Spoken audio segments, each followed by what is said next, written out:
True devotion is not found in bottomless self-sacrifice, but in the strength to maintain your resolve after witnessing the messy reality of human nature. On the very day of my wedding to Elena Vance, the man she claimed to despise more than anyone in the world reached out to her for help. He cried out over the phone, "Elena, please save me. I have been kidnapped." Everyone in Manhattan was under the impression that Elena loved me with all her heart and felt nothing but contempt for Henry Miller. This perception existed only because I had once played the hero to save Henry's life, an act of charity that left me in a vegetative state for 3 years.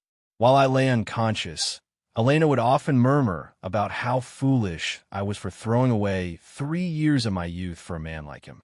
Yet, despite her constant complaints, she continued to clean up his endless disasters behind the scenes. On our wedding day, she actually abandoned me at the altar, her face tight with guilt as she offered a hollow apology. She claimed she had to save Henry because his kidnapping was her fault, promising that she still loved me and would return to finish the ceremony. As the entire city prepared to laugh at my humiliation, I turned my back on her exit and walked towards Sarah, her stunning and enigmatic younger sister, sitting among the guests. I announced to the room that while Elena was right about the wedding proceeding, the identity of the bride was no longer set in stone. I looked Sarah in the eyes and asked, "Sarah, would you like to spend the rest of your life with me instead?" When Elena eventually came looking for me in a frantic panic, she found me standing side by side with a woman whose gaze was as cold and regal as a queen. Sarah looked her sister dead in the eye and told her that she should start addressing me as her brother-in-law. A sharp, throbbing pain jolted me back to consciousness as I slowly opened my eyes. 3 years ago, Elena and I were already planning our future together, and I was lost in the excitement of becoming her husband when a freak accident changed everything. It all started when I happened to run into Henry Miller. I caught him getting brutally beaten by his girlfriend's side piece, and against my better judgment, I decided to step in and help him. Henry was full of gratitude, yet he continued to obsessively chase after the unfaithful woman who had betrayed him. Ultimately, her lover directed his misplaced rage toward me, setting an ambush on my commute to work as a form of twisted retaliation. On the very night before our original wedding date, I was beaten within an inch of my life and left bleeding in a dark alley before I finally slipped into a coma. I remained in a vegetative state for 3 agonizing years. "Mr. Sterling, you're finally awake." A familiar voice cried out through heavy sobs. I opened my eyes to find our housekeeper, Mrs. Gable, staring at me with a tear-streaked face while frantically stabbing at the nurse call button and calling for a doctor. Mrs. Gable gripped my hand, weeping with relief as she promised to tell Elena immediately. She told me that Elena had suffered terribly over the last 3 years, nearly wasting away from the stress and refusing to give up on me. Apparently, Elena had been here every single day, hiring the best specialists and handling my personal care herself because she refused to trust anyone else. I truly believed Elena loved me more than life itself, and without that accident, we would have been husband and wife long ago. Mrs. Gable's words helped soothe the lingering fear and confusion from my long sleep. I leaned back against the headboard and asked in a raspy voice, "Where's Elena? If she's always by my side, why isn't she here now? Why isn't she here when I finally wake up?" I pressed. Mrs. Gable's expression shifted into something unreadable, and she hesitated for a long time before speaking. Just as I began to panic that something had happened to Elena, the housekeeper sighed and explained that she was off cleaning up another one of Henry Miller's pathetic disasters. She continued to vent her frustrations about Henry, insisting that Elena despised the man more than anyone since he was the reason for my condition. For years, he had been a constant drain on her energy, with the Vance family constantly bailing him out of trouble. Mrs. Gable claimed that Elena hated him so much she couldn't even stand the sight of him. I fell into a pensive silence after hearing that. If Elena truly harbored such hatred for the man, why was she so consistently available to rescue him from his own failures? Everyone insisted she was devoted to me, and I wanted to believe it, yet she was currently at Henry's side instead of mine. I shook my head to clear those intrusive thoughts, telling myself she simply hadn't expected me to wake up today. "How are you feeling?" a cool, composed voice asked from above. I looked up to find myself staring into a pair of clear, liquid brown eyes that were as deep and steady as a mountain spring. "I'm fine, thank you," I replied in a raspy voice, addressing her as my sister-in-law. She seemed taken aback for a moment. Even in her clinical white lab coat, Sarah Vance's elegance was undeniable, her features sharp and beautiful even behind a surgical mask. I had heard rumors that Sarah wanted nothing to do with the Vance family drama, choosing instead to bury herself in her medical career. It turned out she had been the one personally overseeing my recovery at the hospital where she worked. She informed me that my initial tests were promising and that I simply needed time to recover. "If you experience any discomfort, you must come back for a follow-up immediately," she added. Sarah pulled down her mask and frowned, asking where Elena was. Before I could even attempt an answer, Mrs. Gable chimed in to complain that she was once again occupied with Henry's never-ending problems. "Elena has spent years cleaning up after him, sometimes to the point of neglecting Mr. Sterling," the housekeeper grumbled. She called Henry a useless burden who only knew how to fail. "Elena goes because she chooses to," I blurted out instinctively. Both women shot me a surprised look, but it was Sarah's gaze that lingered, filled with a sudden, sharp intensity. An awkward silence fell over the room as Mrs. Gable realized she might have overstepped. She quickly apologized, telling me not to take her rambling to heart. "Miss Elena truly only cares for you. She only tolerates him because you were the one who saved his life," she insisted. She repeated that Elena supposedly found the man revolting. I took a deep breath to steady myself and told her it was fine and that I wasn't overthinking it. I tried to convince myself that I was being paranoid, especially since I knew Elena's heart better than anyone. She would have died for me, and she had spent 3 years refusing to let go of my hand. I told myself there was absolutely no reason to doubt her loyalty. By the time my evaluations were finished, an hour had slipped away. It wasn't until 9 that evening that Elena finally walked through the door. She called my name as she entered, wearing a black cocktail dress that emphasized her elegant silhouette. She looked much as she had 3 years ago, though there was a new, sophisticated maturity in her features. I smiled and looked at her closely, thanking her for everything she had endured while I was asleep. She had sacrificed so much to stay by my side and keep our world from falling apart. The strain of the last 3 years had left subtle traces of exhaustion on her beautiful face. Elena finally broke down and threw herself into my arms, her eyes brimming with tears. "Morrison, please promise you will never leave me again," she sobbed, clinging to me with a strength that was almost painful. She whispered that we would be married as soon as possible because she couldn't bear the thought of losing me a second time. Her words felt like a solemn vow, and I was deeply moved by her devotion. However, as I went to respond, I noticed a man standing in the shadows near the doorway. He looked utterly devastated, his eyes fixed on Elena's back with a pained, yearning intensity. If my memory served me correctly, it was Henry Miller, the man I had saved 3 years ago. Elena felt my sudden hesitation and frowned, as if she already knew who I was looking at. She followed my gaze and saw Henry standing there in the hallway.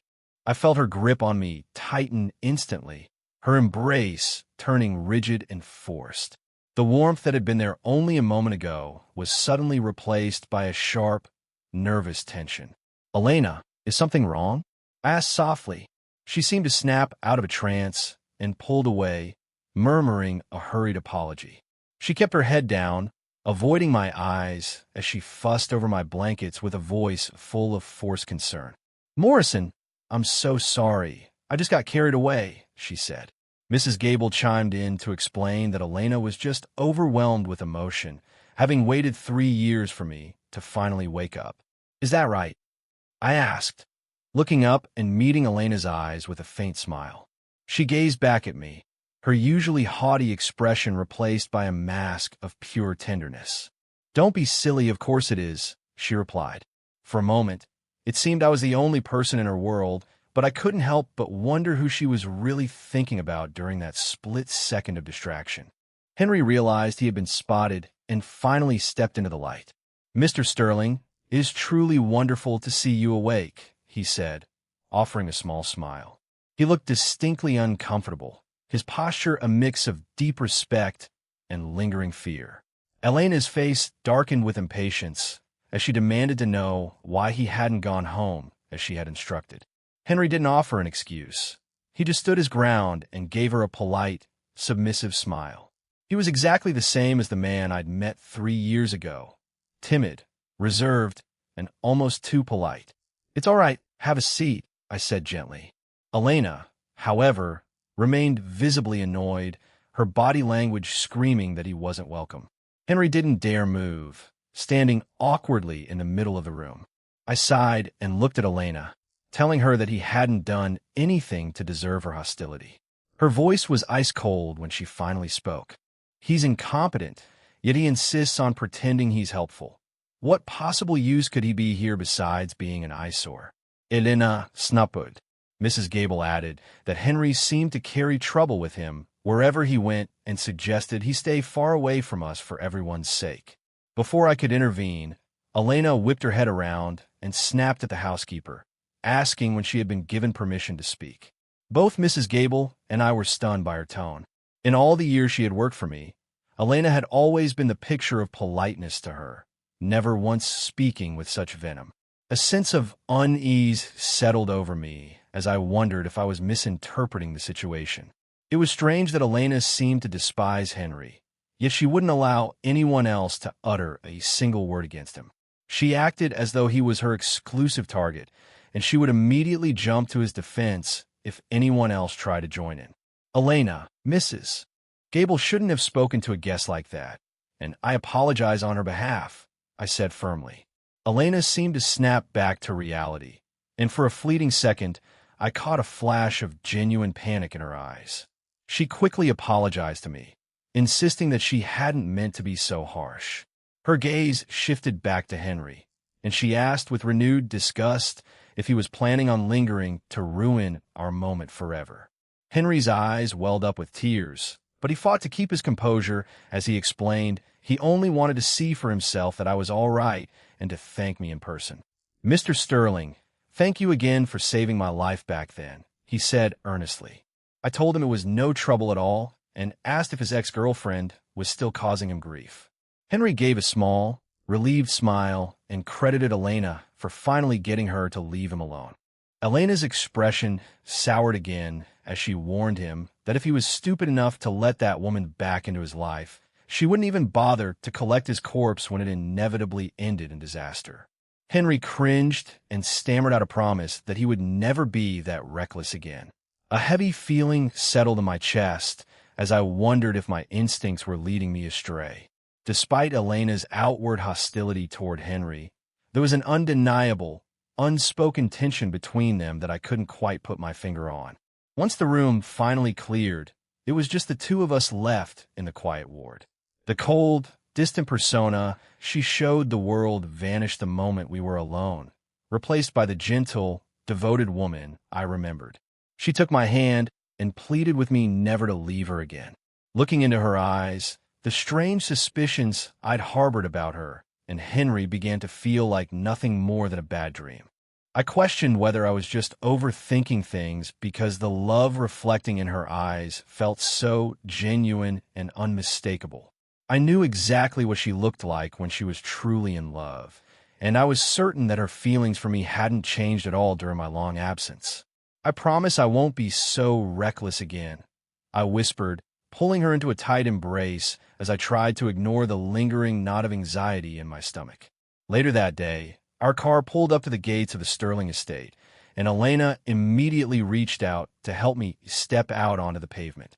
I told her I could manage on my own, but she refused to let go of my arm. She reminded me that she had let go once before, and it had cost her 3 years of her life, swearing that she wouldn't make the same mistake twice. A wave of guilt and affection washed over me as I stroked her cheek, realizing the toll those 3 years of waiting must have taken on her. Elena turned her head and pressed a soft kiss to my fingers, declaring that she wanted to marry me immediately and would announce the news to the world the very next day. The night air was calm as the trees rustled in the breeze. I was stunned to find that our home had remained untouched during my coma, preserved exactly as it had been 3 years ago. Every piece of furniture, every painting on the wall, and even the rugs on the floor were in the exact same spots. Elena wrapped her arms around me from behind and whispered that my cedar grove had grown tall in my absence. I was thrilled to see that the grove I had planted as a living legacy of our marriage was still flourishing. She assured me that she had personally tended to the trees every day while I was away. She said she couldn't bear the thought of me waking up to find our symbol of hope withered and neglected. I was deeply moved by her dedication, realizing she had balanced running the family business and staying by my bedside with tending to our private sanctuary. All the nagging suspicions I'd had about her and Henry Miller suddenly felt foolish and ungrounded. "Elena, I promise I'm never leaving you again," I whispered. Her breath hitched as she leaned in for a kiss, but we were suddenly interrupted by a frantic shout from the garden. She froze instantly, her entire body tensing up as the moment was shattered.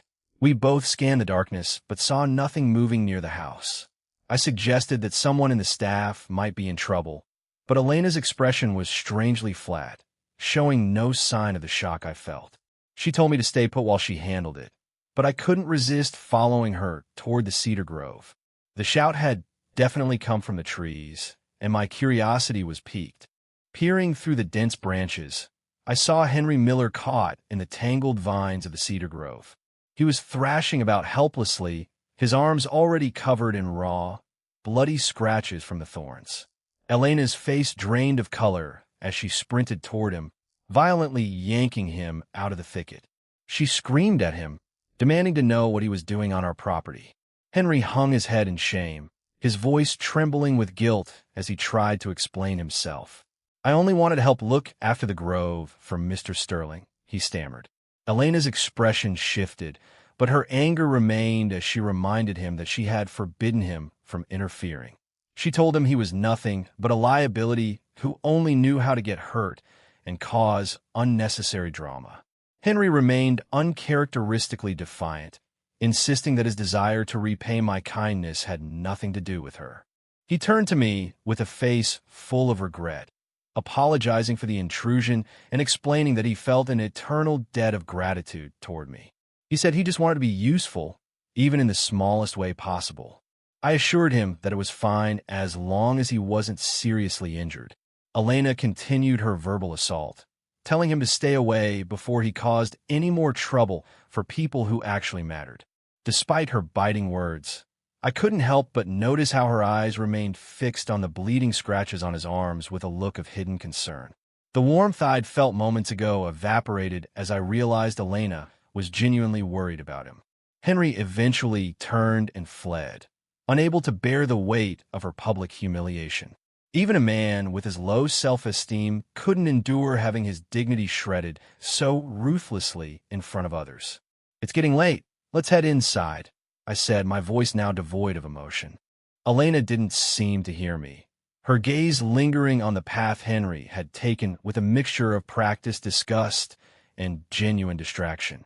I knew then that her heart was far more occupied with him than she was willing to admit. "Elena," I said, raising my voice to cut through her trance. She jumped slightly and looked at me with a practiced smile, apologizing for Henry's clumsiness and promising to make it up to me. She seemed to think I was only upset about the damaged trees. I gave her a thin, joyless smile and told her it didn't matter. I suggested that since the trees had already been tainted by someone else's touch, she shouldn't bother worrying about them ever again. Her expression froze into a mask of sudden discomfort. I pulled my hand away and looked her dead in the eye, reminding her that I had always been an all-or-nothing kind of man. I told her plainly that if her affection for me was no different from what she offered others, then I had no interest in it. I refused to accept a heart that was divided. I needed a bond that was absolute and singular. Her face darkened for a split second before she pulled me into a desperate embrace, whispering that she would always belong only to me. I muttered a quiet agreement and held her back, though I couldn't help but think about how much the world had changed during my 3-year absence. I learned that Elena had spent the last 3 years constantly cleaning up Henry's endless string of failures. Henry, in turn, claimed to be acting out of gratitude toward me, though he was perpetually incompetent. Whenever he caused a scene, Elena was always there to quietly sweep it under the rug. The common consensus was that Elena loathed Henry Miller, a sentiment she often echoed by calling me a fool for wasting 3 years of my life to save him. I would simply smile and ask if she really could have stood by and watched him be beaten to death if I hadn't intervened. Elena would always go quiet for a moment before squeezing me tight and telling me to stop being ridiculous. She would kiss me and insist that a man like Henry couldn't possibly compare to me. She seemed genuinely satisfied as she reminded me that after tomorrow, I would finally be her lawfully wedded husband. Part of me desperately wanted to believe her, because her affection felt as familiar as ever, yet there was a subtle, unsettling shift in her demeanor. Elena had always been a master of emotional control, yet around Henry, she became erratic and reactive, unable to hide a level of intensity she rarely showed anyone else.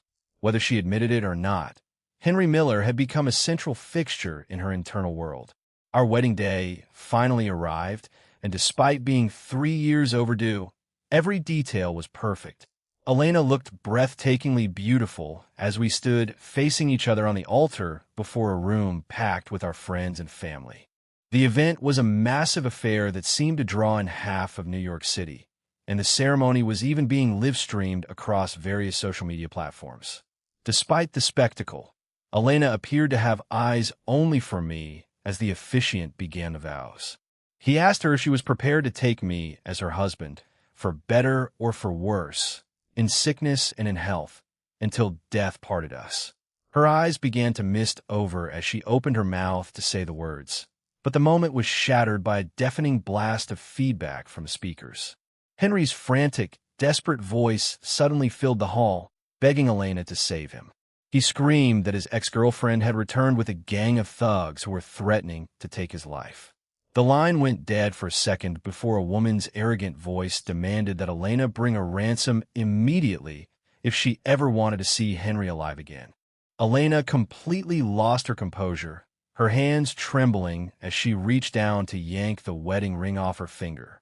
I grabbed her wrist, demanding to know what she thought she was doing at our own wedding. She looked at me with a face full of frantic guilt, insisting that she had no choice but to rescue Henry because he was too helpless to survive on his own. I took a deep breath, trying to keep my boiling rage from exploding in front of our guests. I told her that the police were more than capable of handling a kidnapping and that her presence would change nothing, but she wouldn't listen. She claimed that she was the only person Henry trusted and that he would be terrified without her there. In that moment, I had to accept the bitter truth that the woman I loved was already gone. I asked her if she was truly willing to humiliate me and turn the Sterling family into a laughingstock just to be at his side. She didn't even hesitate this time, offering a meaningless apology and promising to make it up to me later. She insisted that I was the only man she wanted to marry, yet she was already turning her back on me to run to him. I clenched my fists and told her that if she took a single step out of that room, our wedding was over for good. She hesitated for only a second before turning her back on me and fleeing the venue in front of every prominent figure in the city. The reporters went into a frenzy, knowing that news of this scandal would be trending on Twitter before the hour was up. I was left standing alone at the altar, the abandoned groom destined to become the subject of every tabloid in New York. I watched her silhouette disappear into the distance as the camera flashes that were supposed to celebrate our union felt like serrated blades cutting into my skin. Every single burst of light felt like a fresh wound. I stood exposed before the judgmental gaze of the crowd, unable to hide from the humiliation of being publicly discarded by my own bride. The room erupted into frantic whispers as guests wondered how the city's golden couple could have imploded so spectacularly in a matter of minutes. Someone nearby whispered about how they used to envy the love Elena had for me, noting that it had clearly evaporated into nothing. Others argued that regardless of her feelings, abandoning me at the altar was an unforgivable act of cruelty. A few were already speculating about the identity of the man who could pull her away from our wedding so easily. The room was a cacophony of speculation as everyone dissected my humiliation for their own entertainment. I felt a cold chill run down my spine, feeling as though I had been plunged into a pit of ice. The gazes fixed on me were a toxic mix of pity and schadenfreude, as if I had become the most pathetic man in the state. A guest remarked that they had once admired Elena for her loyalty during my 3-year coma, only for her to throw it all away for someone else. Another responded that they'd heard rumors about Henry Miller hovering around her while I was unconscious, suggesting their relationship had been developing behind my back for a long time. One person sighed, noting that Elena could have at least chosen a man who wasn't directly involved in the accident that ruined my life. They remarked that leaving me for the man I saved was like twisting a knife in my heart. I could hear them wondering if I now regretted the day I ever decided to help Henry Miller. My father, Arthur Sterling, was livid as he stormed onto the stage and grabbed my arm, declaring that we weren't going to stand around and be humiliated. He had always been fond of Elena, but now his face was flushed with rage as he swore that no son of his would be treated with such utter disrespect. Elena's parents, the Van Cess, stood up and began offering frantic apologies for their daughter's behavior. Mrs. Vance looked at my parents with a pained expression, admitting Elena was wrong, but begging us to consider the 3 years of care she had given me before we cut her off completely.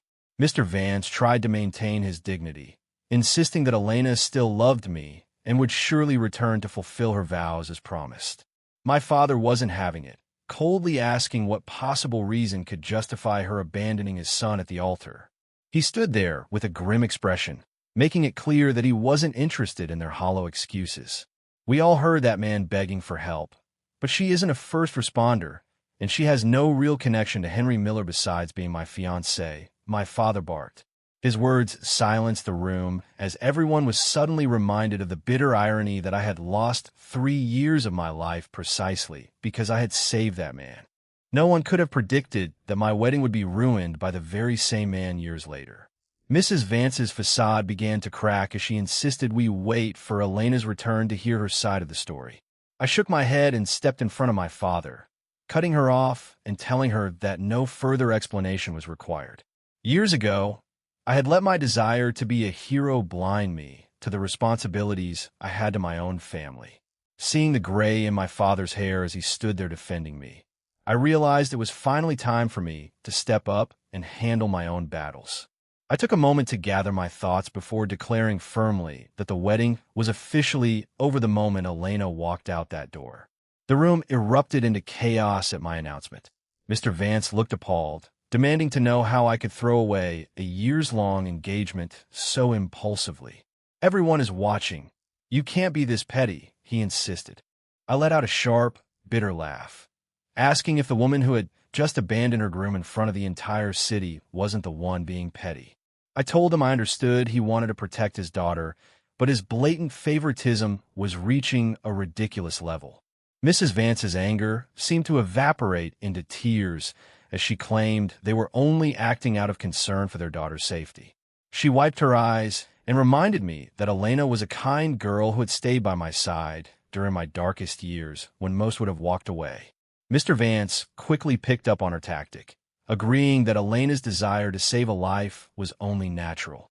He turned the tables on me, accusing me of being heartless for worrying about a contract when Elena's life might be in danger. He asked if this was really how I intended to repay her for 3 years of tireless devotion. It was a masterclass in manipulation. He referred to his wife as my mother to pull me back into the family fold before immediately pivoting to a stern warning. He was trying to shame me into silence by framing my legitimate anger as nothing more than selfish petulance in the face of a supposed crisis. I didn't back down, reminding him that since the ceremony hadn't concluded, the Sterling and Vance families were still separate entities. I added that kidnapping was a matter for professionals and that Elena's interference was only going to complicate things for the actual police. Elena has a full security detail with her, so unless she's actively trying to get herself killed, she'll be perfectly fine, I pointed out. I told them that if they were truly worried about her safety, they would have stopped her from leaving in the first place. My parents stood behind me in silent agreement as the Van Cess struggled to find a comeback. Their expressions curdled as I remained unfazed by their attempts to guilt me. I stated plainly that Elena's decision to abandon our wedding was a clear indication of where her true priorities lay. She had chosen to risk everything for Henry Miller, and I told them I was simply respecting her choice by ending our relationship. They were left speechless as I turned to walk away, but Mr. Vance stopped me with a low, menacing whisper. He asked me if I had considered the financial fallout, implying that the merger between the Vance and Sterling corporations would die along with our marriage. He reminded me that while the Van Cess could weather a financial storm, the Sterling family's dwindling influence meant that losing this deal would be a fatal blow to our legacy. Mrs. Vance added that I should swallow my pride and accept their terms while they were still being generous enough to offer me a way out. Their masks had finally slipped, revealing the cold, calculating nature that lay beneath their polite veneer. They were more than willing to sacrifice my self-respect to protect their daughter's reputation and their family's bottom line. My father's voice boomed across the hall as he declared that the Sterling family was not so desperate that we would trade my dignity for a business deal. I don't care if it ruins us. I will not allow anyone to make a mockery of my son, he shouted. I took a deep breath and stepped up to him, telling him that the Van Cess were actually right about one thing. The wedding had to proceed. My father looked at me with confusion and disapproval, but I gave him a small nod and turned to face the crowd. The room was packed, and every eye was on me as I stood at the center of the spectacle. Despite the grandeur of the setting and our long history, Elena's public abandonment was the only proof I needed that her heart had moved on. It was a humiliating display, but I wasn't going to let it be the end of my story. I gave a hollow laugh and scanned the crowd until my eyes landed on a specific figure.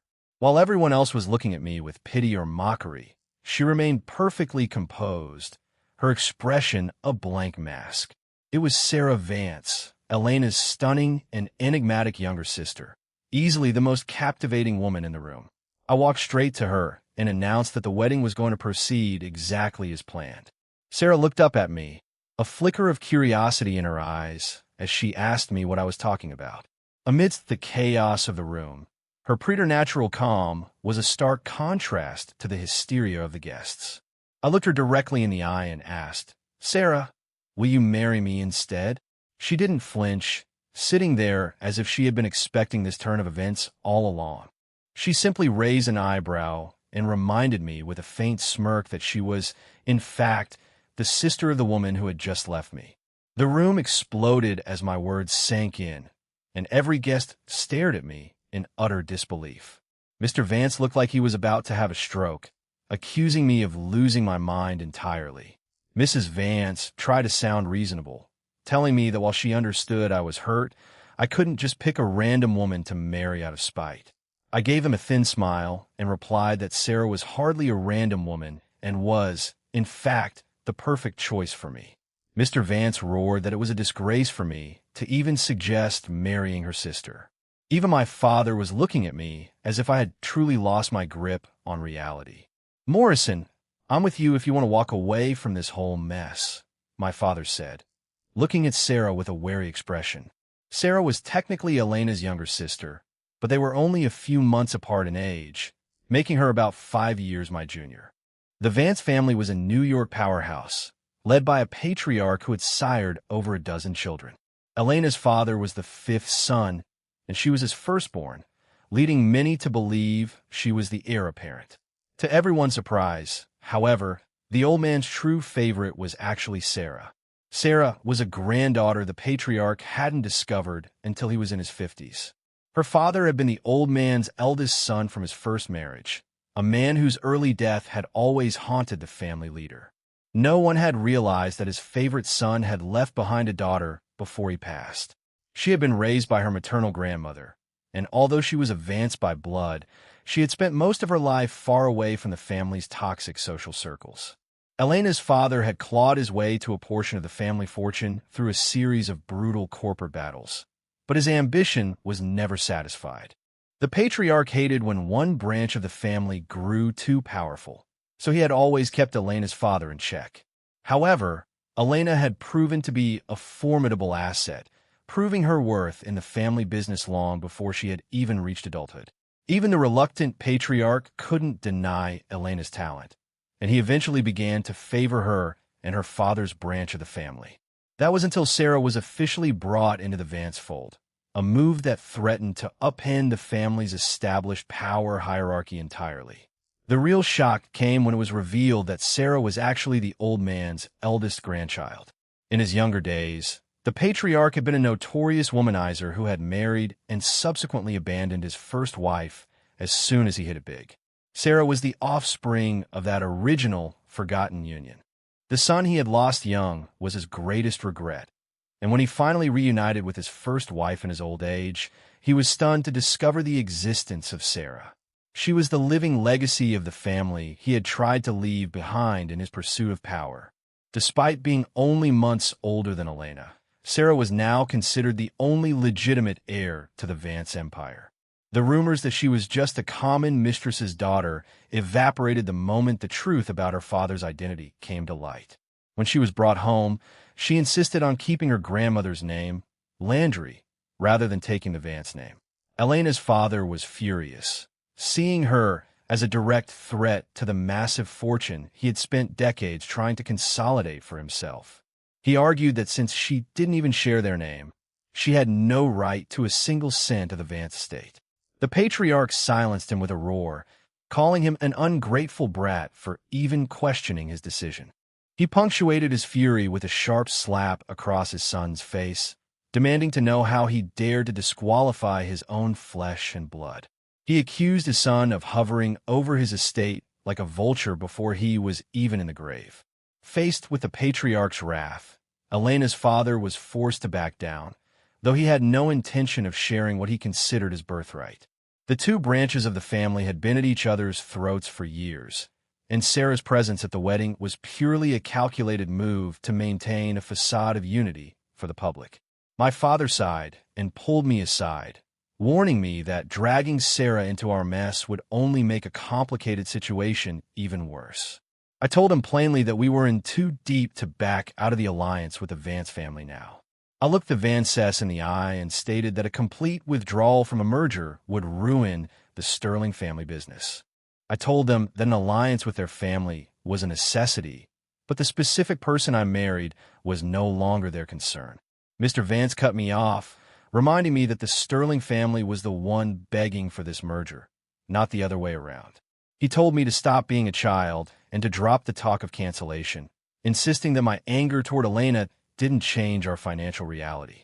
Mrs. Vance's apologetic tone shifted into one of annoyance as she reminded me of how much Elena had sacrificed for me during my coma. She told me to grow up and stop obsessing over her brief absence, suggesting that I owed her for the years she had spent by my side. I couldn't help but laugh at the sheer audacity of her statement, asking if I was now the villain in this story. I told them they were right about not wanting to cancel the wedding, but before they could celebrate, I turned my attention back to Sarah.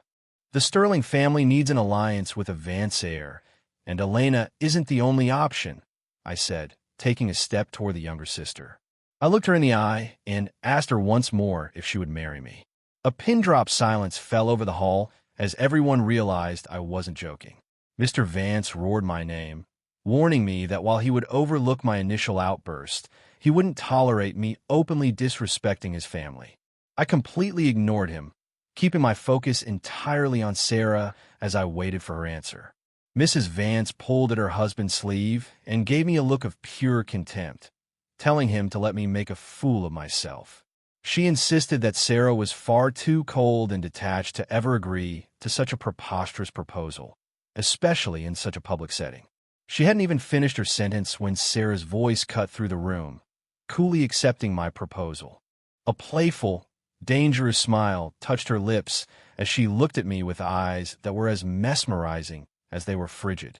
The Van Cess went pale with shock, their faces frozen in a mask of pure disbelief as they stared at Sarah in silence. When Mr. Vance finally found his voice to ask her what she thought she was doing, she simply replied that she was getting married. She gave me a faint, knowing smile and asked if I was coming to the altar or if I had changed my mind already. I felt a wave of relief wash over me as I stepped forward to take her hand. I whispered that I looked forward to our future together as her husband. I murmured the words into her ear, and she gave me a look that was impossible to read. She laughed softly, noting that I had a lot of nerve for a man who was moments away from becoming a social pariah if she had said no. I didn't respond, though my palms were slick with sweat as I fought to maintain my composure.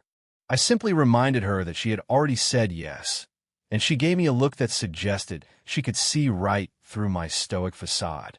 She suggested that since the guests were already here and the flowers were paid for, we might as well finish what Elena had started. The room fell into a shocked silence once more, and seeing the Van Cess looking like they'd been struck by lightning gave me a sudden, dark sense of satisfaction. I took her hand as she rose, her white gown shimmering like moonlight in the dim light of the hall. She looked every bit the part of the radiant bride as we made our way toward the altar. As we approached the officiant, she leaned in close and whispered something that caught me off guard. "You knew I was going to say yes, didn't you?" she murmured. I froze for a second, looking for a sign of a double cross, but she was already facing the crowd with a perfect, regal expression. I forced a smile for the cameras and prepared for the ceremony to resume. The Van Cess were right about one thing. The merger was too important to fail, regardless of who was at the altar. The Sterling family needed this alliance to survive, and I wasn't going to let 3 years in a hospital bed turn me into a footnote in someone else's success story. I was going to prove to everyone that 3 years of silence hadn't dulled my edge or my resolve. The vows I had written for Elena were now being spoken to her sister as we exchanged rings in front of New York's elite. The officiant cleared his throat, clearly rattled by the sudden change in plans, and asked if I was ready to take Sarah Landry as my wife. I answered with a firm and unwavering "I do," my voice echoing through the silent hall. The poor man was sweating profusely as he tried to navigate the most bizarre wedding of his career. He turned to Sarah and asked if she was prepared to take me as her husband, for better or for worse. He asked if she would forsake all others and remain by my side until the very end. Sarah looked into my eyes with an intensity that felt like she was reading my very soul before allowing me to slide the ring on her finger. Her "I do" was soft, yet it carried an unmistakable weight of finality. Elena's parents couldn't bear to watch any longer and stormed out of the hall in a fit of rage. Most of the guests stayed until the bitter end, however, either out of morbid curiosity or a desire to stay on the good side of the Sterling and Vance families. Everyone knew that as the patriarch's new favorite, Sarah was the most powerful person in the room. My father's initial shock eventually gave way to a look of grim admiration as he pulled me aside after the ceremony. He told me that while I had successfully saved the family name from total ruin, I had taken a massive gamble that could have easily backfired. He reminded me that if Sarah had said no, I would have been the biggest laughingstock in the history of Manhattan. I told him not to worry, because I never made a move without knowing exactly where the pieces were going to fall. A soft knock at the door interrupted our conversation, and we both turned to find Sarah leaning against the frame with a faint, enigmatic smile. She apologized for the intrusion, prompting my father to quickly excuse himself and give us some privacy. My father nodded politely to her as he made his exit, but we were both nearly floored when she casually called him Dad on his way out. It was a bold move that signaled she was already fully embracing her new role in the family. I stared at her in disbelief, but she just watched my father leave with an expression of perfect calm. My father gave me one last look before deciding that silence was his best option and heading for the elevators. I stepped up behind her and quietly thanked her for stepping in when everything was falling apart. She didn't even turn around, her voice taking on a cold, distant edge as she asked why I was thanking her if I was so certain of my own genius. I realized then that she must have overheard my earlier conversation with my father. She turned to face me and remarked that while I was brave, I was also incredibly reckless. I met her gaze and took a deep breath, admitting that I had been eavesdropping on her conversation with the patriarch the day before. We were husband and wife now, and regardless of how it happened, we were in this together. I told her that I knew the patriarch had intended for her to be my bride all along. She raised an eyebrow, silently prompting me to elaborate on what else I knew. I explained that while everyone expected the patriarch to marry his heir into a rival dynasty for power, he actually had a different plan. I mentioned how Elena's branch of the family had been rooting for me to stay in a coma so they could handpick a husband for her that the old man would approve of. Elena had been using our engagement as a shield, believing that being with me would give her the upper hand in the family succession battle. I pointed out that the patriarch had never actually intended to let his heir marry into another powerful family and lose control of the Vance bloodline. Marrying into another dynasty would only dilute the Vance family's absolute authority. I told her that I knew I was his preferred choice for her, because the Sterling family was prominent enough to be respectable, but not powerful enough to threaten his control. The other Vance children were all looking for outside alliances to help them tear the old man's empire apart. He needed a son-in-law who wouldn't try to take over, which made me the perfect candidate for his true heir. I had been shocked to learn just how much of my life was being manipulated behind the scenes. The reality was that marrying into the Sterling family was the patriarch's litmus test for his successor. We were an established name, but our best days were behind us, and we were only hanging onto our social standing because of our ties to the Vances. We were prominent enough to keep up appearances, but too weak to ever stage a corporate coup.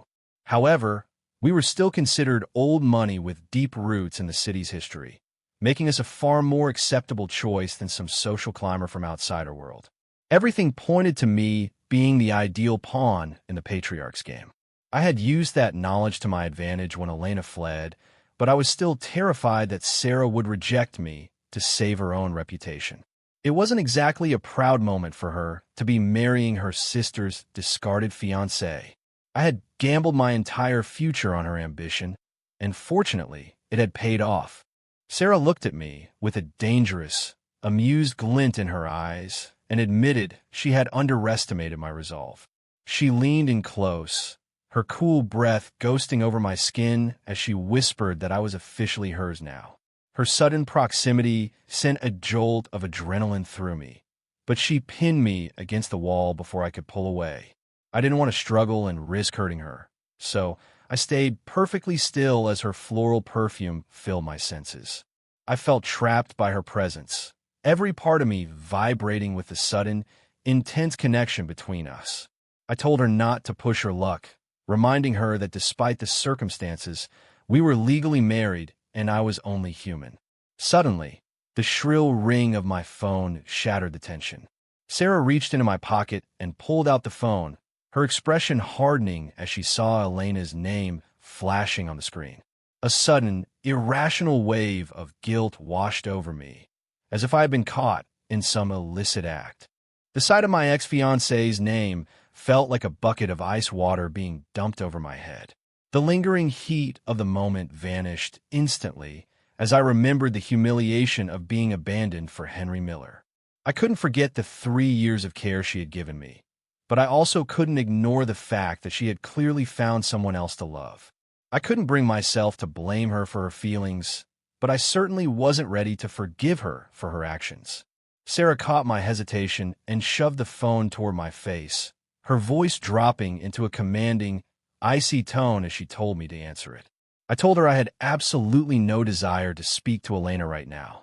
Sarah's eyes narrowed as she asked if I was avoiding the call out of lack of interest or simple cowardice.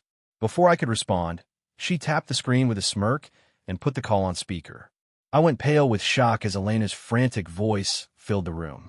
"Morrison, please, are you there?" she pleaded.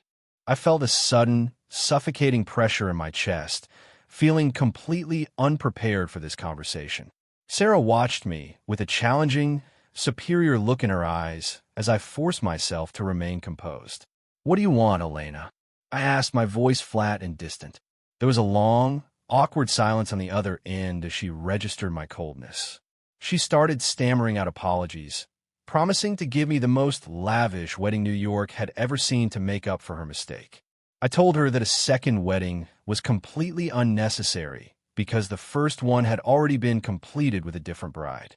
She begged me not to be angry, insisting that Henry's life had been on the line and she couldn't just stand by and watch him be murdered.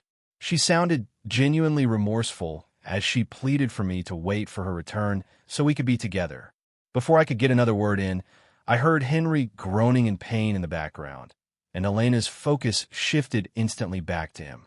"Morrison, I have to go. I'll find you as soon as Henry is stable. I promise," she cried before hanging up the phone. Sarah leaned in close and asked if I was heartbroken, adding that she had no interest in a husband who was still pinning for another woman. I told her I wasn't heartbroken, but that I did need a little time to process everything that had happened. Her voice remained as cold as ever, though there was a new, unreadable quality to it as she agreed to give me 3 months to get my head straight. She made it clear that while our marriage was a strategic alliance, she had no intention of it being a temporary arrangement. She gave me 90 days to purge my feelings for Elena and commit myself fully to our partnership. Within 24 hours, my marriage to Sarah was the talk of the town, though Elena was likely the only one still in the dark. She hadn't been seen in public since she fled the wedding, but rumors said she had successfully rescued Henry from his kidnappers. It turned out the whole thing was orchestrated by the same ex-girlfriend who had betrayed him 3 years ago. She had done time for her previous crimes, but apparently she hadn't lost her obsession with him during her 3 years in prison. Henry had turned to Elena for protection, and she had spent the last week acting as his personal savior. It was becoming painfully obvious to everyone but her that she had fallen for the man she was trying to protect. She seemed to be clinging to her promise to marry me out of a sense of obligation rather than actual desire. In reality, she had spent the entire week by Henry's bedside, nursing him back to health and ignoring the life she had left behind. She hadn't given a single thought to the humiliation I had suffered or how I was coping with her abandonment. While she was busy playing nurse to Henry, I had already been relegated to the back of her mind like a forgotten memory. By the end of the week, I had finally come to terms with our new reality. Sarah and I officially moved into our new home, away from the stifling atmosphere of the Vance estate. I had assumed she would want to stay close to her family, but it turned out she already had her own private residence. I had been worried that living with the Vances would lead to some incredibly awkward run-ins with Elena, but that was no longer an issue. Initially, everyone was waiting for me to crumble under the weight of the public humiliation and the loss of my 3-year engagement. Now, the spotlight had shifted to Elena, and the city was buzzing with anticipation for her eventual return. On the 8th day, she finally came back to find that the world had moved on and her sister was now the one wearing the Sterling family ring. Up until that point, Sarah and I had been keeping a respectful distance, sleeping in separate bedrooms. That evening, Sarah knocked on my door and let herself in without waiting for an invitation. She closed the door behind her and asked if I knew that Elena had finally returned to New York. I felt a brief flicker of tension before telling her that I was well aware of the news. My iMessage had been blowing up all day with messages from friends, some genuinely concerned and others just looking for the latest gossip. Elena's return was easily the most talked about event in our social circle. Sarah watched me closely, her eyes searching mine for any sign of a lingering attachment. I told her that there was nothing left to think about and that Elena was firmly in my past. I made it clear that she was now nothing more than my sister-in-law. My response seemed to satisfy Sarah, and for the first time, I saw a genuine warmth in her expression. She told me she was glad I understood the reality of our situation. She noted that our positions were delicate and asked that I consult her before ever meeting with Elena again, though she made it clear she'd prefer if I avoided her entirely. She appeared perfectly composed, but I could sense a subtle undercurrent of anxiety beneath her surface. That night, She ended up falling asleep in my arms, and I lay there in the dark, barely daring to breathe for fear of disturbing the newfound peace between us. Just as I was drifting off, she whispered that I could catch up on my sleep on the plane tomorrow. I asked her where we were going, and she told me with a faint smile that we were heading off on our honeymoon. She snuggled closer to me, and surprisingly, I found myself falling into a deep, dreamless sleep. By the time I woke up the next morning, she was already dressed and had everything packed and ready to go. She told me it was time to leave, but my heart skipped a beat when I saw Elena's car parked at the bottom of the driveway.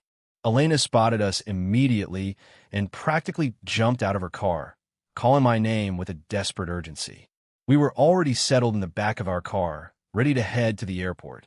Sarah's grip on my arm tightened suddenly, her face flush with a cold, simmering anger. "You are not going to talk to her," she commanded, reminding me of the promise I had made only hours ago. I asked her if she had known Elena would show up today, and she admitted it with a chillingly calm "of course." I could hear the suppressed rage vibrating in her voice. She warned me that she had no patience for people who couldn't keep their word and told me in no uncertain terms to stay in the car. Despite the threat, I could detect a flicker of genuine vulnerability in her eyes. I took a steadying breath and assured her that I had no intention of seeing Elena. I remained perfectly still as Sarah stepped out of the car to confront her sister. The tinted glass allowed me to watch the entire scene without being seen, and I realized this was the first time I had actually laid eyes on Elena since she had left me at the altar. Elena looked terrible. Her makeup was smudged, and her clothes were wrinkled as if she hadn't changed in days. I couldn't help but wonder if she had been so consumed with Henry's recovery that she had completely neglected her own well-being. Sarah walked right up to her, her posture radiating a cold, effortless authority. Sarah asked her what she wanted, and Elena immediately began screaming about needing to see me. She grabbed Sarah's arm and insisted that I had promised to wait for her. Sarah didn't even flinch, coolly reminding her that no such promise had ever been made. Sarah pried Elena's fingers off her arm with an expression of pure disgust. Elena demanded to know who I had married, her eyes red with tears as she asked if I was just doing this to get back at her. It occurred to me then that Elena still had no idea that her own sister was the one who had taken her place. I assumed her parents had been trying to shield her from the truth, though the entire city of New York was already buzzing with the news. I wondered if Sarah was going to drop the bombshell right then and there. She hesitated for a moment, but ultimately chose to keep her identity a secret for now. Sarah told her that I had already moved on and that any attempt to contact me was a waste of time. Elena called her a liar, insisting that I was just acting out of spite and that I still intended to honor our original engagement. Her voice was shaking, yet she spoke with a desperate, unwavering confidence in our bond. She brought up the 3 years she had spent caring for me, convinced that I would forgive her because she believed her love for me was absolute. She seemed to think I was just throwing a tantrum because she had saved another man's life. A wave of bitter irony washed over me as I realized she was fully aware of the consequences of her actions. She wasn't wrong about our history or the 3 years she'd spent by my bedside, but those facts only made her betrayal feel more calculated. If she had just been honest and told me she had fallen for Henry, it would have been devastating, but I would have let her go with some dignity. Instead, she had chosen to humiliate the entire Sterling family on a global stage. Sarah told her flatly that I was never going to forgive her and that she should know me well enough to realize that. "From this moment forward, you no longer have any claim to him," Sarah added before turning her back and returning to the car. She used the door to block Elena's view of me, effectively ending the encounter. When she was back inside, she immediately pulled me into her arms. She warned me that if I so much as looked at Elena again, I would regret it. I looked at her with a mix of confusion and amusement, promising her that I had no intention of ever letting Elena back into my life or causing her any public embarrassment. I asked her if this jealous routine was really necessary, especially since we weren't a conventional couple.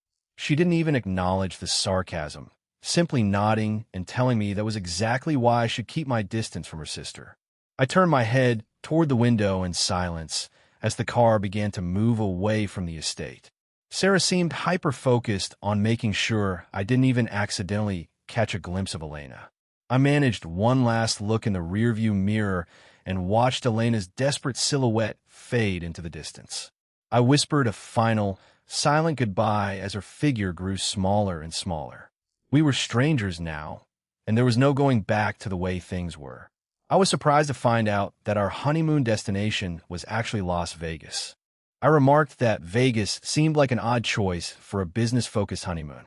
Sarah gave me a knowing look and asked why I assumed there wouldn't be any business deals to close in the City of Sin. She had gone all out and booked a massive penthouse at one of the most exclusive hotels on the Strip. The views of the city from the top floor were absolutely breathtaking. I wasn't in the mood for an argument, so I just sat on the edge of the bed and waited. Sarah rose from her desk and walked toward me, bracing her hands on either side of my legs with practiced, elegant movements. She murmured that our wedding night was officially starting now. I felt a sudden jolt of nervousness as she leaned in even closer, reminding me that while I'd had my time to adjust, we were legally and officially husband and wife. She stated firmly that she had no interest in a fake marriage or an eventual divorce. I told her I understood the reality of our arrangement, though I hadn't expected to confront it quite so soon after waking up from my coma. She reached for the buttons on my shirt with a surprising clumsiness that betrayed her lack of experience. I let out a soft laugh and took her lead, realizing that her usual sharp exterior was just a mask for her own nervousness. Her voice was uncharacteristically gentle that night, making the whole experience feel like a surreal dream. The night seemed to stretch on forever as we explored the physical reality of our marriage. Our honeymoon was bringing us closer in ways I hadn't anticipated. Her promise that she would never betray our partnership echoed in my mind, and I found myself wanting to believe her. I found her pragmatic honesty far more comforting than any grand declaration of love. By the time we flew back to New York, I felt a new sense of connection with her. However, my mood shifted instantly when I spotted Elena waiting for us at the airport. Elena had been bombarding me with messages during our entire trip, forcing me to change my number, yet she had still managed to track down our return flight. Sarah quickly shielded me from her view as we made our way toward the waiting car. I caught a glimpse of her in the crowd and noticed she wasn't alone. Henry Miller was standing right beside her, his eyes red as he begged her to accept that I was a married man now. Elena just pushed him away and muttered to herself that I was clearly just acting out of anger and would eventually come to my senses. She seemed convinced that she could win me back simply by explaining her reasons for leaving. Henry actually looked remarkably healthy, a testament to the dedicated care Elena had provided him over the last week. I couldn't bear to watch them together any longer and looked away. It was strange, but the sight of them together didn't hurt as much as it once had. The sharp, agonizing pain in my chest had been replaced by a dull, distant ache. As we stepped out of the car at our new apartment, I realized I was still holding Sarah's hand tightly. Our relationship had moved at a breakneck pace during our week in Vegas, and I felt a sudden wave of self-consciousness as I pulled my hand away. Sarah looked at me with genuine concern, asking if I was feeling unwell. I told her I was fine, but she pressed me on why I was suddenly acting so distant. She took my hand again and apologized, wondering if she had pushed me too hard so soon after my recovery. I just stared at her, unsure how to respond. I told her that wasn't the reason, though I didn't offer any further explanation. I couldn't tell if her concern was genuine or just another part of her calculated persona, but I knew I was more than capable of handling whatever she demanded of me. She laughed softly and actually blushed a little, telling me to be honest if I ever felt overwhelmed. I assured her I would, though her sudden warmth was making me a little uncomfortable. As soon as we were inside, my friend David called to give me a frantic update on Elena's recent activities. He asked if I was aware that she had been scouring the city looking for me. David had been one of the first people to visit me after I woke up and had always assumed Elena and I were endgame. He couldn't stop venting about how she'd abandoned me for Henry Miller and seemed baffled by her recent behavior. He argued that if she had really loved me, she never would have humiliated me like that in the first place. I couldn't help but let out a bitter laugh at the whole situation. To be perfectly honest, I was starting to feel nothing but pure indifference toward her. I told David that she just hadn't accepted her feelings for Henry yet, and that her pursuit of me was more about obsession than love. I didn't hold a grudge for the wedding because I was still grateful for the years she spent by my bedside. I was convinced that once she accepted the truth, she would stop bothering me. David went quiet for a moment before sighing and telling me I was underestimating just how unhinged she had become. He described her frantic search of the city, claiming she had practically turned New York upside down trying to find me. Someone had leaked the news of our honeymoon, and she'd even tried to follow us out of the country before her parents intervened. David told me she'd been desperately trying to identify my new wife, but had come up empty-handed. He suspected she already knew the truth, but was simply refusing to accept it. I just shook my head as the conversation ended, and I noticed it had started to rain outside. The drizzle quickly turned into a heavy downpour that lashed against the windows of our apartment. I stepped out onto the balcony and looked down at the street, only to spot a familiar figure standing in the rain. Elena was standing right there in the middle of the storm, completely drenched. My heart skipped a beat, but it wasn't out of sympathy. It was the chilling realization that she had finally tracked me down. I told myself there was no reason to be anxious because the truth was going to come out eventually anyway. I had no reason to feel guilty for moving on with my life after she had abandoned me. I turned around to find Sarah standing silently in the doorway, watching me with a neutral expression. I expected her to be furious, but she remained perfectly still. After a long silence, she told me I was free to go talk to Elena if I wanted to. I shook my head and told her I had no interest in seeing her. As I tried to walk past her, Sarah grabbed my sleeve and told me to be a man and handle the situation once and for all. Her bluntness was surprisingly refreshing, and it made me see things in a new light. I looked at her and asked what she expected me to do. I asked what would happen if she refused to let me go, and Sarah told me that she wouldn't dare as long as she was there. Her voice was full of a cold, effortless confidence that made it clear she had no respect for her sister's theatrics. Down at the gate, Elena was still standing in the rain, blocking the entrance to the building. The iron gates gleamed ominously in the darkness, slick with the cold rain. Elena looked utterly broken, standing there with her head bowed like a lost animal. I opened the door just enough to tell her to go home. Her eyes lit up the moment she saw me, and she lunged for the bars of the gate. She cried out that I had finally come to see her, but I remained where I was, separated from her by a wall of rain. I told her she'd had her look and it was time for her to leave. My cold tone seemed to snap her out of her hysteria. She looked at me with those dark, pleading eyes and told me she would leave only if I came back with her. I let out a sudden, dark laugh that felt out of place in the middle of storm. I reminded her that as a married man, it wouldn't exactly be appropriate for me to go anywhere with her. I saw her entire body shudder at my words. She had been trying to pretend our marriage wasn't real, but my bluntness had finally shattered her delusions. "Morrison, how can you do this to me?" she sobbed, her voice cracking with pain. She said she hadn't believed the rumors about me and Sarah and accused me of using her own sister just to get back at her for the wedding. I cut her off and told her that my marriage to Sarah had nothing to do with revenge and everything to do with making the best choice for my future. I looked at her with a calm indifference and explained that while her actions at the wedding had hurt me, I didn't actually hold a grudge. I told her that the 3 years she spent caring for me and my parents had balanced the scales, and we were officially even. I stated that our marriage was the best possible outcome for everyone and that it was time for us to stop seeing each other entirely. Her face crumpled with grief, and for a split second, I actually felt a twinge of pity. I maintained a steady gaze and repeated that we were finished. She screamed that it was impossible and tried to reach through the bars to grab my wrist, begging me to let her in so she could take me home. She admitted she had been wrong to leave, but insisted she had no choice. I sighed and told her I knew she couldn't let Henry die because she was in love with him, even if she hadn't admitted it to herself yet. I was determined to tear down her delusions once and for all, telling her that I genuinely wished her and Henry the best.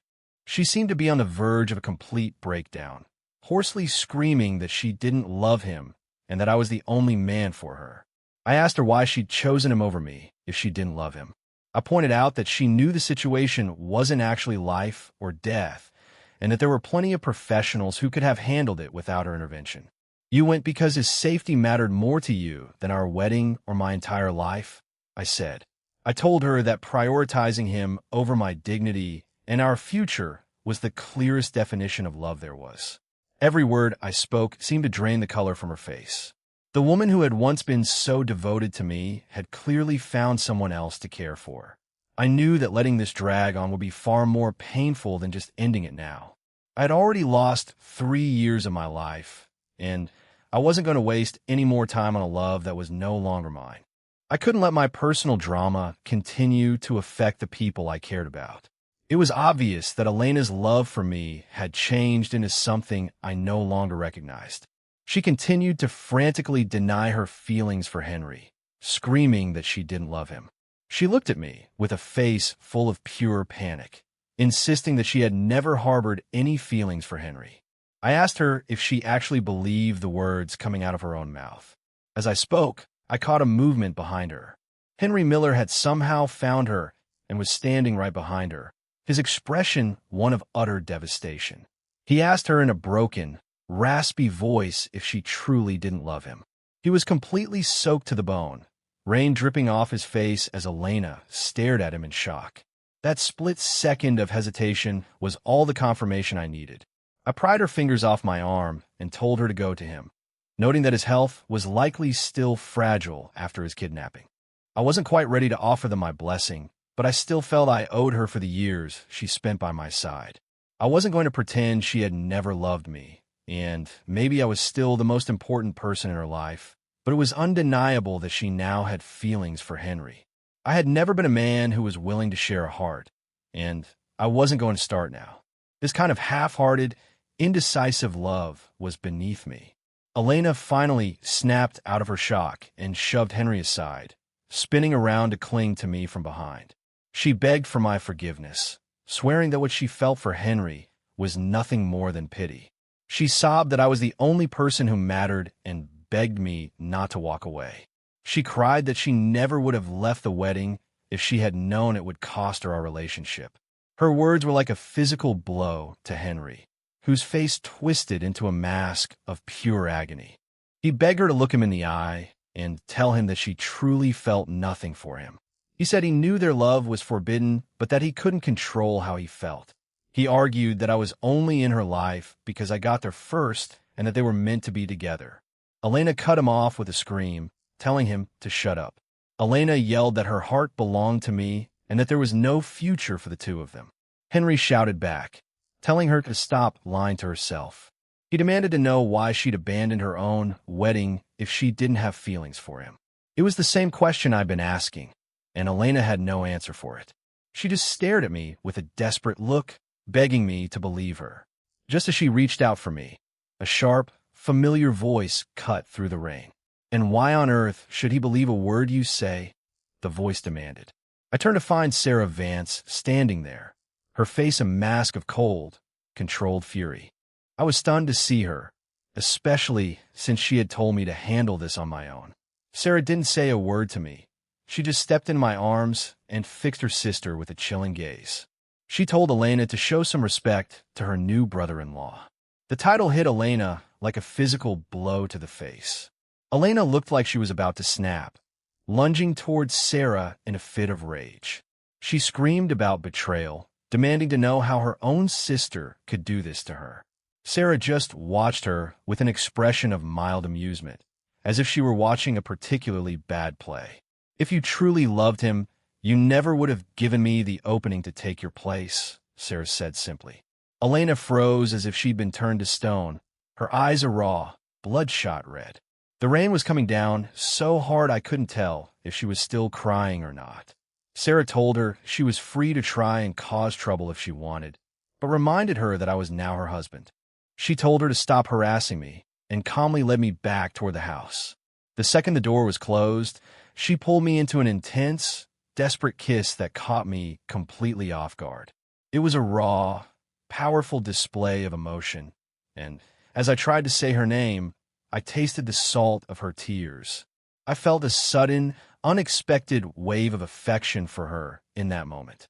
Things got intense between us that night, and despite her initial resistance, she eventually surrendered completely to the connection between us. Throughout the night, the only thing she kept repeating was a fierce warning for me to never see her sister again. I was so caught up in the intensity of the moment that I could only offer a series of vague, distracted nods. By the next morning, Elena and Henry Miller were officially out of my life.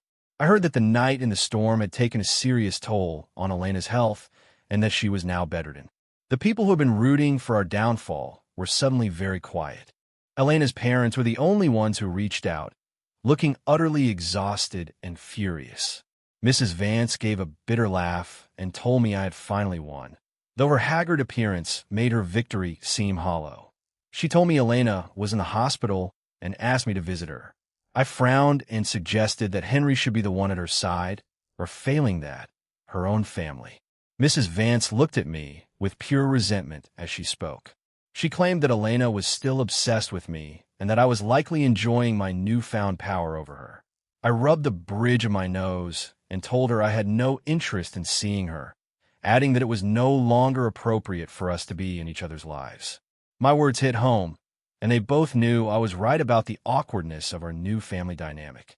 Mrs. Vance's voice shook with emotion as she asked if I really couldn't find it in my heart to forgive her after everything. I gave a hollow laugh and remarked that she hadn't actually done anything wrong besides humiliating me in front of the entire city. Mrs. Vance exploded, demanding to know if the 3 years she spent nursing me meant nothing to me. I told her that was exactly why I didn't blame her for the wedding, but that our romantic connection was permanently severed. I asked them to leave, stating that Elena and I were officially ancient history. Mrs. Vance was too overwhelmed with emotion to continue the conversation, so Mr. Vance stepped in. He looked at me with cold, calculating eyes and asked if I was truly prepared to let his daughter waste away in a hospital bed. I told him he was being dramatic and that a simple breakup shouldn't be a death sentence.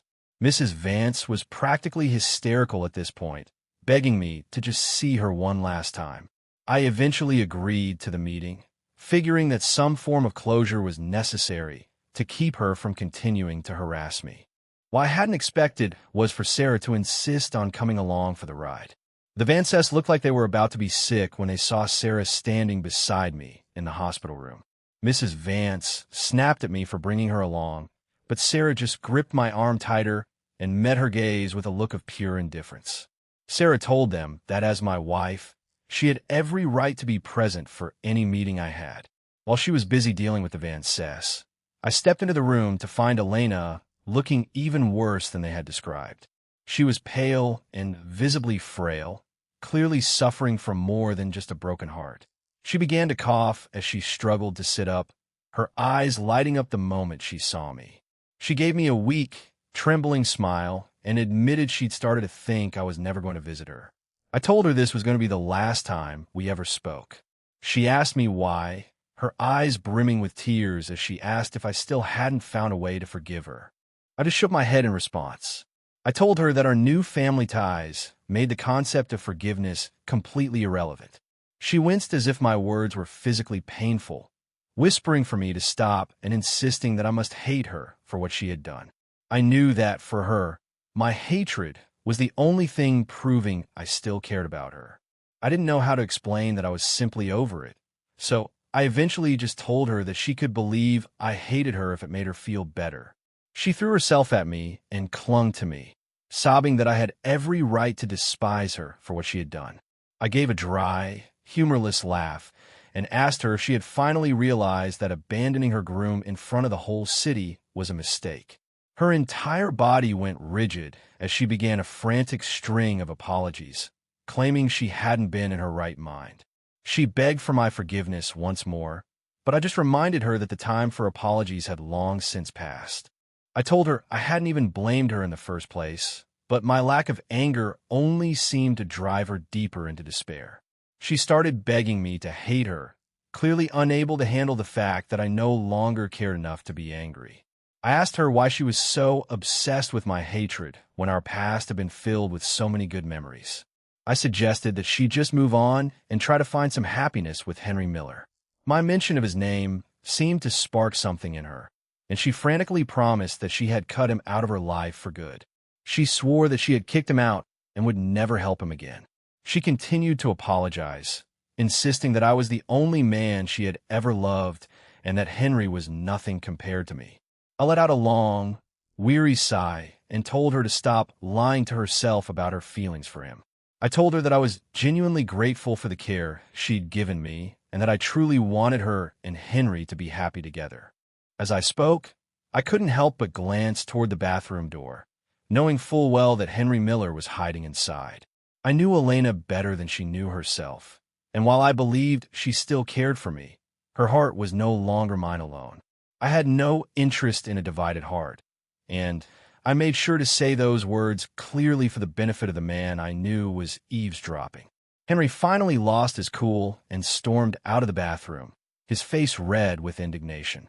He screamed that I was being cruel and that I didn't deserve a woman as devoted as Elena.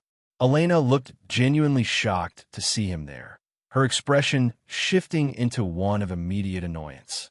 She snapped at him, demanding to know why he hadn't left as she'd instructed. She looked at me with a face full of nervous apprehension, as if she were terrified of my reaction to his presence. I just shook my head and reminded her that her personal life was none of my business anymore. I told her I didn't care who she spent her time with, though I joked that I might be more supportive if she chose a man who hadn't cost me 3 years of my life. I gave Henry a pointed look, reminding everyone in the room of the bitter history between us. Henry went quiet for a moment before arguing that while he might owe me his life, Elena owed me absolutely nothing. He accused me of being heartless to a woman who had given everything to wait for me. I asked him if he had already forgotten his earlier claims about her being secretly in love with him. He looked completely caught out, unable to find a comeback. Elena looked at me with a face full of sorrow and insisted that her heart had always been mine. She admitted to feeling sorry for him, but claimed it was nothing compared to the love she felt for me. I told her I was sorry, but that I had never been able to accept a love that wasn't absolute and undivided. Elena finally broke down into full-blown sobbing, asking if I would stay if she literally got down on her knees and begged. Henry was crying too, actually begging me to stay with her for her own sake. The bizarre scene was interrupted by Sarah's voice as she stepped into the room with a look of pure contempt. She looked Henry Miller dead in the eye and told him he was the last person on earth who had any right to speak for me. Henry looked stunned to see her there, accusing her of being the sister who had stolen Elena's husband. Sarah didn't even blink, coolly stating that she hadn't stolen anything Elena hadn't thrown away herself. Sarah told him that Elena's current misery was entirely of her own making for choosing him over her groom. Henry screamed that Elena didn't love him and that I was the one who was unworthy for moving on to her sister so quickly. Is that what you call love? Abandoning a man at the altar and turning him into a public laughingstock? Sarah asked with a sneer. She admitted Elena might have once loved me, but argued that once trust was broken, I was never the type to try and fix it. She called Henry a stain on our lives and reminded him that he only existed because I had risked my life to save his. She pointed out that if it weren't for his constant presence, Elena and I would have been happily married years ago. He gave everything for you, only for you to take away his future, she said. She told him he was the only one in the room who truly deserved nothing. Henry went pale, his hand hovering nervously over his phone in his back pocket. I noticed he was trying to hide the fact that he was live streaming the whole confrontation. Sarah gave a dark laugh, noting that any other man wouldn't have been able to hurt me quite as deeply as the one I had nearly died for. She asked how I was supposed to feel about being betrayed by both my fiancé and the man I'd saved. I was struck by how well Sarah seemed to understand my internal state. She called it a double betrayal, noting Henry's staggering lack of gratitude.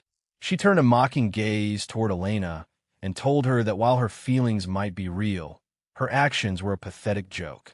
She suggested that if she was truly capable of loving a man like Henry Miller, then they were perfectly suited for each other. Elena looked like she had been slapped, begging for my forgiveness and swearing she would never see Henry again. She claimed her feelings for him were nothing more than a misplaced sense of pity and that I was her only true love. I looked at the sister I had married and told Elena that most affairs started with a sense of pity. I remarked that even Sarah understood my need for an absolute, untainted love, and I wondered how Elena could have forgotten that about me.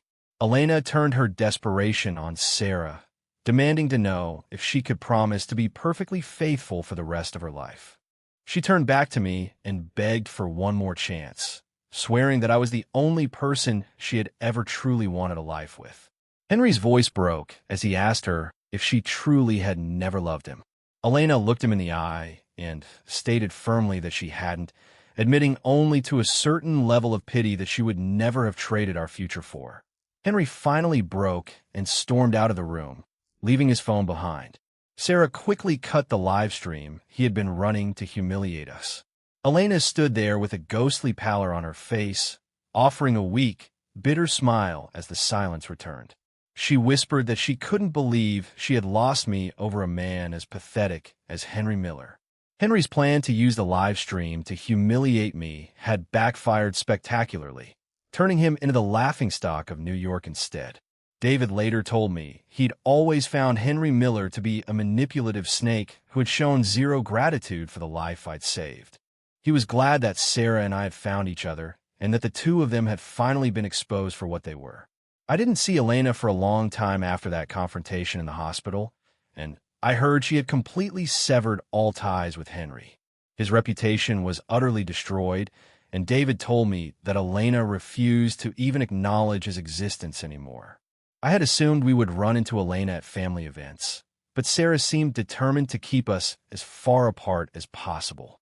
What had started as a strategic alliance between the Sterlings and Van Cess had slowly evolved into something much deeper and more meaningful. I sometimes thought about Elena's question regarding whether Sarah could stay faithful forever. The truth was that I didn't really care because I hadn't gone into the marriage with any lofty expectations of eternal romance. We had chosen each other because we were a perfect match on paper, a union built on mutual respect and shared goals. Because I hadn't expected the world, I was pleasantly surprised by the profound sense of security she brought into my life. People used to mock her for being an ice queen, yet she had transformed into a devoted partner and a wonderful mother to our children. She never made any grandiose promises, but every one of her actions proved that I was the center of her world. She often joked that she was far too busy with work to ever have the energy for an affair. She told me once that she wasn't as emotionally volatile as Elena and lacked her sister's capacity for misplaced compassion toward other men. She admitted she could be cold-blooded when necessary, but swore she would never be indifferent toward me. There was a sharp irony in her voice when she mentioned her sister's kindness, and I just laughed and told her to let the past stay in the past. Life moved forward in a warm, steady rhythm, especially once Sarah became pregnant with her first child. The city eventually moved on from our scandal, and I hoped that Elena had finally found some peace of her own. Elena finally resurfaced at our son's first birthday party, looking quite different with her short hair and a new, quiet maturity. She stood before me in silence for a long time, seemingly at peace with the life I had built without her. She handed me a gift while Sarah watched us from across the room with a protective, wary expression. Elena gave a small smile and told Sarah she had no reason to worry before leaving behind a letter and making a quiet exit. Sarah insisted that we read the letter together, and I wasn't about to argue with her. Elena wrote that while she had accepted our end, I would always hold a special place in her heart as the man who brought out her most intense emotions. She reflected on how her own emotional volatility had ultimately driven us apart, and admitted that she felt like a hollow shell of her former self. She expressed her deep regret for everything that had happened, but acknowledged that it was far too late to change the past. The letter trailed off into an unfinished thought. I set it aside, realizing there was nothing left to say. I had my family and she had her own path to walk. Walking away from a past mired in indecision and misplaced pity isn't an act of malice. It is the realization that cheap sentimentality can never provide a foundation for a love that is truly worth having.